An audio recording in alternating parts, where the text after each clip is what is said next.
Gimana kalau lahiran di bidan tiba-tiba kenapa-napa? Gimana cara meyakinkan ke orang tua, mertua, dan lingkungan sekitar bahwa lahiran di bidan itu akan baik-baik saja?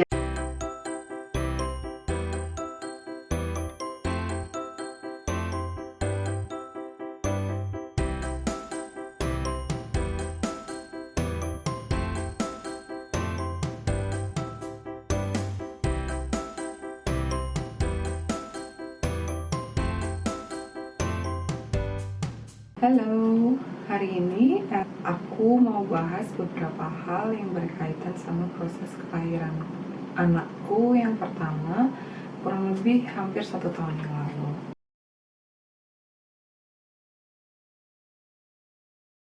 Kenapa lahiran di bidan? Sebetulnya ada beberapa alasan. Yang pertama, karena waktu itu kami proses kehamilan dan juga melahirkan itu kami tahu akan terjadi pada saat pandemi.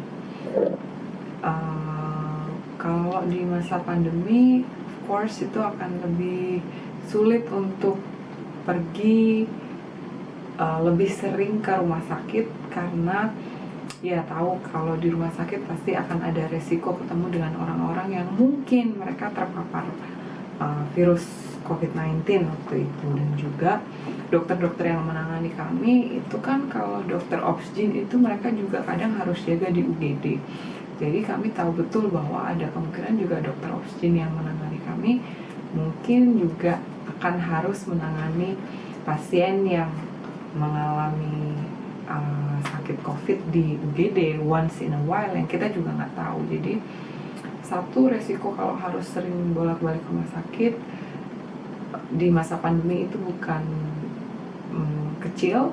Dua, karena kami merasa waktu itu di rumah sakit, kalau melahirkan di sana kami harus sering-sering melakukan swab test, ya kan. Terus ya pada intinya karena rumah sakit bukan sebuah tempat yang menyenangkan yang harus kami kunjungi di saat COVID-19 gitu.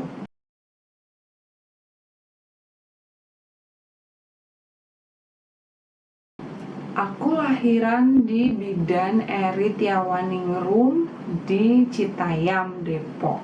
Meskipun rumahku atau tempat tinggalku adanya di Jakarta Timur, which is itu perjalanan sekitar 1 sampai dengan 1,5 jam. Kenapa aku memilih bidan itu?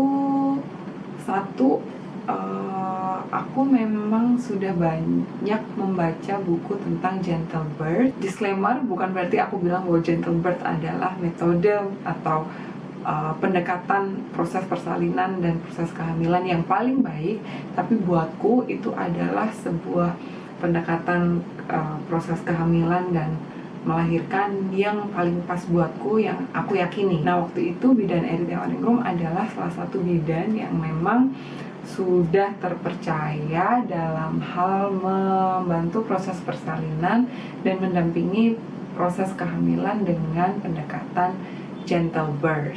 Banyak sih yang nanya, kenapa sih, kan ada juga bidan-bidan yang bisa bantu proses persalinan gentle birth. Ya, ada beberapa, tapi lagi-lagi aku merasa bidan Eri itu yang cocok denganku.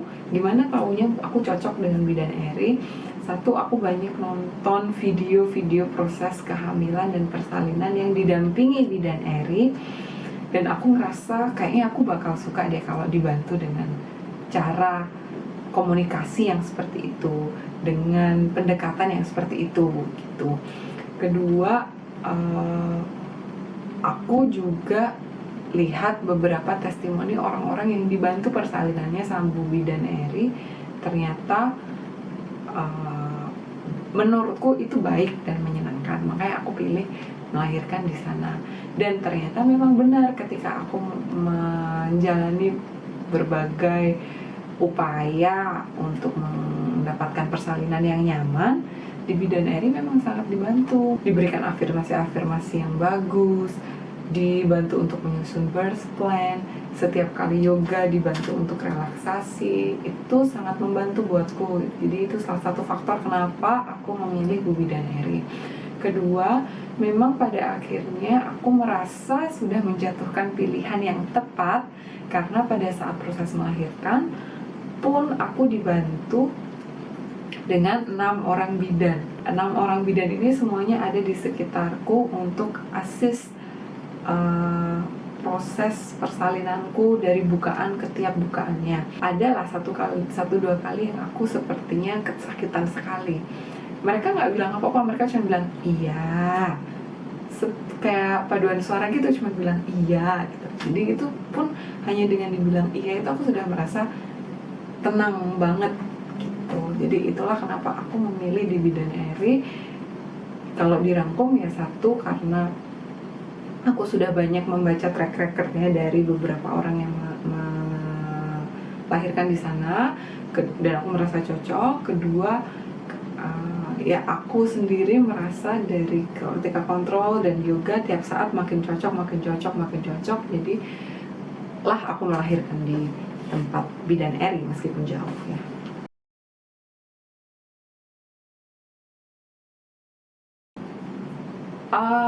Kalau soal lahiran gentle birth itu mungkin banyak orang yang berpikir bahwa gentle birth itu water birth, lahirannya di dalam air.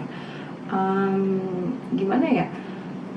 Sebetulnya konsep itu kalau dari aku yang selama ini aku baca, gentle birth itu bukan metode. Jadi bukan berarti bahwa gentle birth itu harus dengan water birth. Enggak. Jadi bahkan sebetulnya yang selama ini aku baca, lahiran sesar pun bisa juga menggunakan pendekatan gentle birth. Karena gentle birth itu kalau yang aku baca ya proses dari awal hamil sampai dengan melahirkan yang dilakukan dengan gentle, dengan lembut, dengan penuh kasih sayang, tanpa menimbulkan rasa tidak nyaman untuk ibu dan anak yang ada di dalam perut. Itu gentle birth. Ya, detailnya mungkin akan panjang ya, what gentle birth is. Cuman di sini aku mau bahas di Bidan Eri dan beberapa bidan yang aku tahu. Contohnya kalau di Jakarta tuh ada Bidan Desi, ada Bidan Eri salah satunya, satu lagi aduh aku lupa namanya, Bu Bidan siapa, ada di sekitar Halim, coba aja deh dicari. Itu mereka mempercayai bahwa proses persalinan itu harus gentle, harus lembut gitu ya, apapun metodenya. Nah kalau di Bidan Eri sendiri aku merasakan itu adalah proses persalinan yang gentle, karena tidak ada intervensi sama sekali. Jadi ya membiarkan proses persalinan itu alamiah. Kita nggak maksa si bayi untuk keluar cepat-cepat, baik dengan apalah induksi atau apa, nggak ada.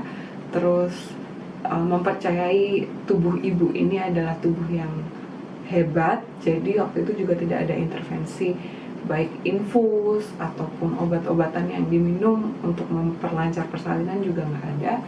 Jadi minim sekali intervensi apapun itu bentuknya, sehingga ya itu bisa dibilang gentle. Ketika bayi lahir juga nggak teriak-teriak, dari akunya juga nggak yang teriak-teriak kesakitan atau apa yang mungkin akan membuat proses persalinan itu nggak gentle. Lampunya redup sehingga bayi juga ketika lahir itu nggak langsung kaget, yang tadinya di perut itu gelap mungkin ya, ketika dia keluar langsung kena lampu terang silau. Itu kan jangankan bayi ya, kita aja kadang lagi tidur tiba-tiba disorot lampu terang juga kan kaget. Itu sebuah proses yang sangat nggak nyaman, nggak lembut, makanya itu nggak bisa dibilang gentle birth. Nah kebetulan waktu itu di Bidan Eri it was all gentle. Jadi kalau ditanya bisa nggak sih lahiran di Bidan gentle birth, bisa, asalkan kita ketemu memang dengan bidan yang percaya pada pendekatan gentle birth, percaya bahwa proses melahirkan, proses mengandung bayi itu harusnya gentle, dan mereka mengerti apa itu gentle dan mau memfasilitasi itu. Gitu.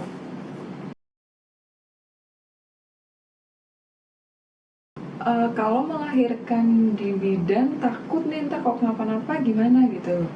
that's a very good awareness sebetulnya, karena memang insting manusia itu menurutku harus seperti itu, harus insting yang mengantisipasi segala kemungkinan, termasuk kemungkinan yang buruk gitu, supaya kita nggak gelagapan ketika memang sesuatu hal yang buruk itu terjadi.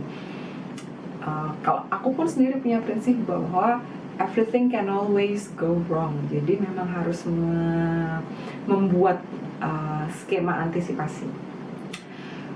Gimana kalau lahiran di bidan tiba-tiba kenapa-napa? Nah, itulah pentingnya kalian untuk kontrol di bidan sebelum melahirkan. Jadi jangan ujuk-ujuk tiba-tiba pokoknya aku mau lahiran di bidan pas kehamilan udah 8 bulan. Enggak seperti itu. Kalau di aku, mulai dari aku usia kehamilan 6 bulan kalau nggak salah, 6 bulanan lah, aku mulai kontrol di bidan. Meskipun aku juga masih kontrol di dokter ya, aku mulai kontrol di bidan Eri, yoga di sana. Pentingnya apa? Itu sambil kita survei, oh kalau aku ke sana, itu rumah sakit yang dekat dari sana itu mana aja sih? Sedekat apa? Dan rumah sakit yang di sekitar situ yang bagus itu yang apa? Yang punya fasilitas, misalnya yang punya fasilitas NICU itu di rumah sakit mana yang terdekat, jaraknya seberapa jauh, aksesnya sulit atau tidak. Itu penting banget. Kedua, ya penting juga untuk tanya ke bidannya, kalau misalnya nanti terjadi apa-apa gimana. Nah, waktu itu aku tanya ke Bu Bidan Eri bilang, oh kalau kita hampir nggak pernah merujuk, hampir tidak pernah merujuk. Itu sudah satu keyakinan buat aku bahwa oh berarti proses persalinan di sini rata-rata lancar, gitu kan. Berarti memang orang yang melahirkan di sini sudah bisa dipastikan nggak ada gangguan, kejanggalan atau resiko-resiko persalinan yang tinggi, gitu. Jadi aku melihatnya, oh berarti Bu Bidan Eri ini benar-benar kalau resikonya tinggi untuk melahirkan di bidan, kayaknya nggak mau deh. Waktu itu aku yakinnya begitu. Jadi, oh oke.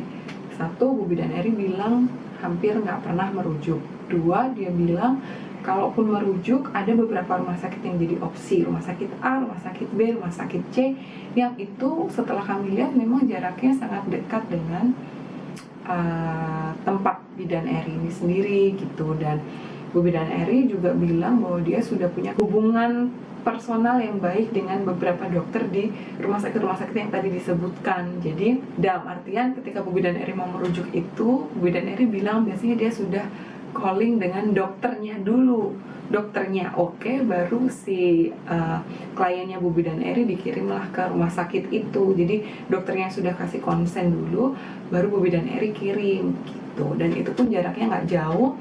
Bu Bidan Eri ada mobil yang kalaupun kita nggak ada mobil nih, Bu Bidan Eri bisa bantu. Dan mobil Bu Bidan Eri ini sudah dilengkapi dengan peralatan medis yang cukup lah untuk bawa pasien ke sana, meskipun mungkin nggak selengkap ambulans.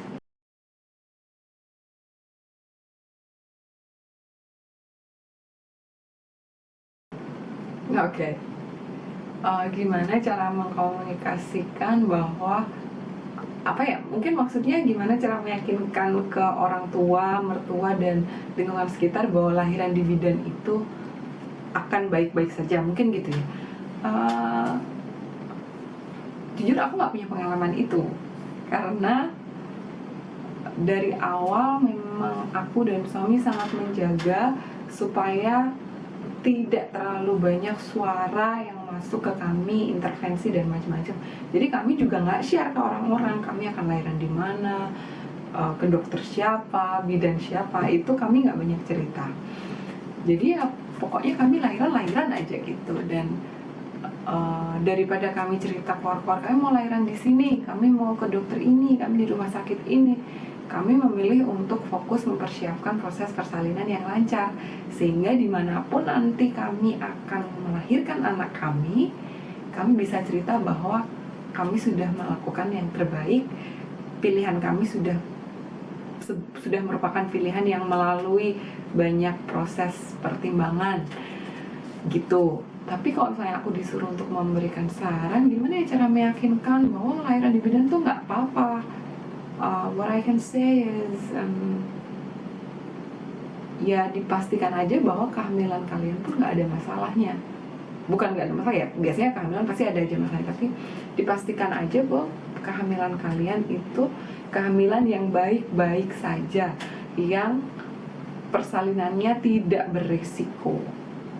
Jadi berat badannya oke, berat badan bayi oke, ibunya nggak punya tekanan darah tinggi, ibunya nggak anemia, fisiknya kuat, fit, terus endurance-nya bagus. Ya aku rasa dengan kalian bisa membuktikan bahwa kehamilanku tuh fine, jadi harusnya fine lahiran di bidan. Itu satu. Dua, bisa juga dengan kalian menceritakan cerita-cerita kesuksesan melahirkan di bidan. Mungkin ceritaku bisa jadi salah satu cerita yang kalian jadikan contoh untuk cerita ke orang tua kalian atau mertua kalian gitu, yang mempertanyakan keamanan lahiran di bidan. Aku melahirkan anakku dengan berat 3,6 kg, panjangnya 52 cm, which is quite beyond average ya, anak lahir dengan besar seperti itu.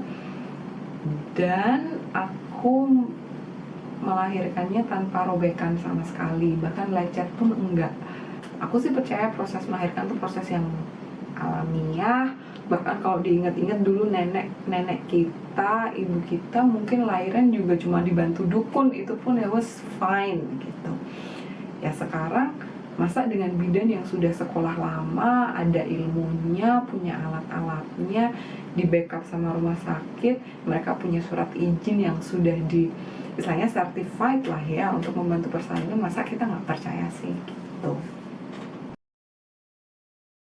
Jadi kesimpulannya banyak sekali hal-hal yang memang perlu kalian persiapkan kalau kalian mau menjalani proses kehamilan sampai dengan persalinan di bidan. Kalian harus siap fisik, kalian harus siap mental, kalian harus siap biaya. Nah, biaya ini juga penting karena banyak sekali orang yang memilih melahirkan di bidan karena biaya. Jujur, aku yang punya asuransi pun kalau harus lahiran di rumah sakit ada kemungkinan ekses. Jadi memang semuanya harus dipersiapkan kalau mau lahiran di bidan. Nah, tapi tetap ya kalian harus, yang paling penting adalah semangat bahwa lahiran di bidan itu juga nggak gampang, terlebih untuk meyakinkan orang-orang sekitar bahwa melahirkan di bidan is totally fine selama memang tidak ada indikasi medis yang mengharuskan kalian melahirkan di rumah sakit. Jadi semangat aja, yang penting siapin aja badannya, siapin mentalnya, siapin pikirannya, siapin biayanya, dijamin ya lancar-lancar aja sih. Tapi kalau kalian ini adalah bapak-bapak yang akan mendampingi istri nanti bersalin di bidan ataupun di rumah sakit bahkan, itu juga penting buat nyiapin fisik ya.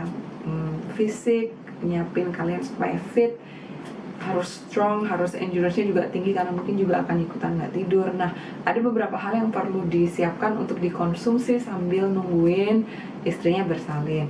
Suamiku waktu itu minum beberapa hal, salah satunya minum ini, dia ada Everyday Fresh Strawberry Cheese Milk. Ini cheese milk ya, jadi kalian tahu dia ada kandungan milknya, ada kandungan cheese-nya, terus strawberry kan agak asam, dia seger, jadi it will help you awake and it tastes good as well. Kalau mau cari ini belinya di mana, you can definitely see the description below untuk tahu ini. Jadi kayaknya segini dulu ya video membahas kenapa aku memilih untuk melahirkan di bidan dan khususnya di bidan Eri Tiawaningrum waktu itu. Nah, kalau kalian ada pertanyaan tentang proses persalinanku atau mungkin proses kehamilanku atau pertanyaan-pertanyaan lain yang sekitaran itu, bisa deh ditanyakan di comment box. Nanti kita akan bahas di video selanjutnya tentang proses persalinan. Alright, thank you and I'll see you in the next video. Bye.